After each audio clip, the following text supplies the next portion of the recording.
शंकराचार्य स्वामी स्वरूपानंद सरस्वती जी महाराज समाधि में लीन हो गए हैं। उनके समाधि में लीन होने से पहले ही स्वामी अविमुक्तेश्वरानंद और स्वामी सदानंद को ज्योतिष पीठ बद्रीनाथ और शारदा पीठ का नया शंकराचार्य चुन लिया गया है। कौन है स्वामी अविमुक्तेश्वरानंद और स्वामी सदानंद और उनका सफर कितना कठिन रहा, इस रिपोर्ट में आप देखिए।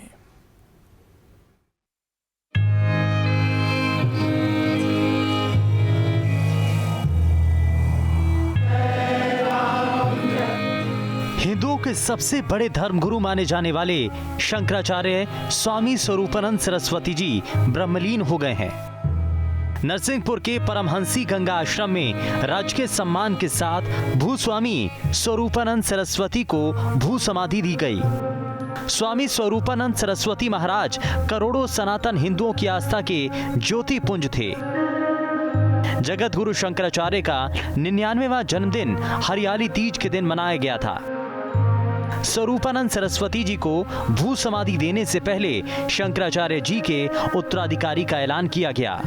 स्वामी अविमुक्तेश्वरानंद जी को ज्योतिष पीठ बद्रीनाथ और स्वामी सदानंद जी को द्वारका शारदा पीठ का प्रमुख घोषित किया गया। दोनों के नाम की घोषणा शंकराचार्य जी की पार्थिव देह के सामने हुआ।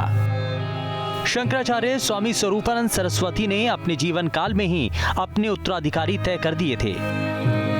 स्वामी स्वरूपानंद सरस्वती के ब्रह्मलीन होने के बाद स्वामी अविमुक्तेश्वरानंद ज्योतिष पीठ बद्रीनाथ के नए शंकराचार्य होने जा रहे हैं। उत्तर प्रदेश के प्रतापगढ़ में जन्मे स्वामी अविमुक्तेश्वरानंद जगत गुरु शंकराचार्य स्वामी स्वरूपानंद सरस्वती के शिष्य हैं। अविमुक्तेश्वरानंद का मूल नाम उमा शंकर है।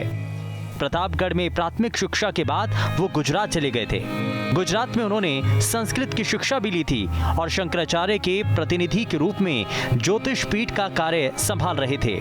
स्वामी स्वरूपानंद सरस्वती के निधन पर परमहंसी गंगा आश्रम में मौजूद अविमुक्तेश्वरानंद ने कहा कि बात धर्म की हो, समाज की, देश या राजनीति की, हर विषय पर खुलकर बात रखने के लिए स्वामी स्वरूपानंद सरस्वती हमेशा याद किए जाएंगे और शायद ही कोई उनकी जगह ले सके। सनातन धर्म भारत का धर्म, 100 करोड़ से ज़्यादा सनातन धर्म भारत में रहते हैं, बाहर भी गए हुए।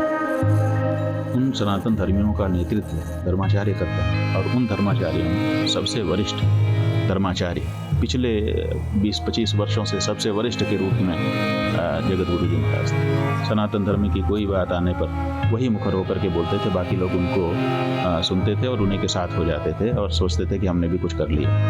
आप देखिए पिछले 15-20 वर्षों में धार्मिक क्षेत्र में जो बड़े कार्य हुए, राम सेतु की रक्षा हुई, गंगा जी को राष्ट्र नदी घोषित किया गया, अविरल निर्मलधारा के लिए प्रयास आरंभ किए गए, इसी के साथ राम जन्मभूमि का मुकदमा जीता गया और इसी तरह के दूसरे अन्य कार्य, साईं बाबा आदि जो ऐसे आ गए थे सनातन धर्म में विकृतियाँ उत्पन्न कर रहे थे, उनके बारे में लोगों को शास्त्रोचित बात बताना, ये सब कार्य किसने किया? ये पूज्यपाद शंकराचार्य जी महाराज ने किया। तो वहीं शारदा पीठ के अगले शंकराचार्य स्वामी सदानंद सरस्वती का जन्म नरसिंहपुर जिले के बरगी गांव में हुआ था। पहले इनका नाम रमेश अवस्थी था, लेकिन उन्होंने 18 साल की उम्र में ब्रह्मचारी दीक्षा ली और फिर उनका नाम ब्रह्मचारी सदानंद हो गया। शंकराचार्य स्वामी स्वरूपानंद सरस्वती से इन्होंने वाराणसी में दंडी दीक्षा ली। दंडी दीक्षा लेने के बाद इनका नाम स्वामी सदानंद हो गया।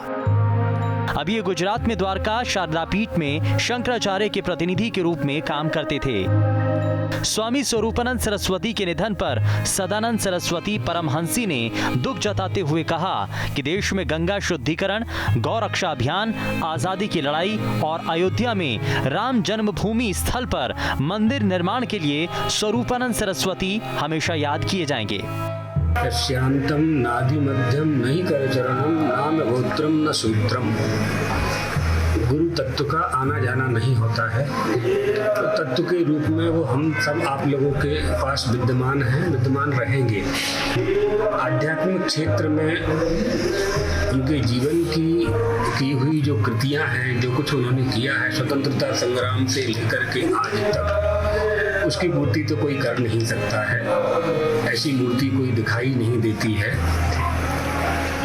तो सबके लिए दुख है, सभी को दुख है। आप लोगों को भी अच्छा नहीं लग रहा है, हम जानते हैं, लेकिन कोई दुख आता है तो उसको सहन करने के सिवाय कोई उपाय होता नहीं है भैया, सहन नहीं करना होता। तो जगदम्बा भगवती अपने हमको आपको सबको ये शक्ति दे कि उनके बताए उपदेश पर, बताए मार्ग पर हम लोग चलें और इस देश को आध्यात्मिक उत्थान के पथ पर ले चलें। आप लोगों के साथ मिलकर के हम सब गुरु जी के गुरु भाई करेंगे, ये काम करेंगे। ऐसे बहुत से लोग होते हैं जो दुनिया से रुखसत होने के बाद अपने पीछे अपना प्रभावी इतिहास छोड़ जाते हैं और उनकी यादें हमेशा दिलो दिमाग में घर की होती हैं। शंकराचार्य स्वामी स्वरूपानंद सरस्वती जी भी उनमें से एक हैं। स्वरूपानंद सरस्वती जी के निधन से धर्म जगत को बड़ी क्षति पहुंची है। उनके निधन पर आम और खास लोगों ने दुख जताया है। कई नेताओं ने सोशल मीडिया के जरिए शोक संवेदना व्यक्त की, लेकिन आना जाना तो दुनिया की रीत है। Team news state.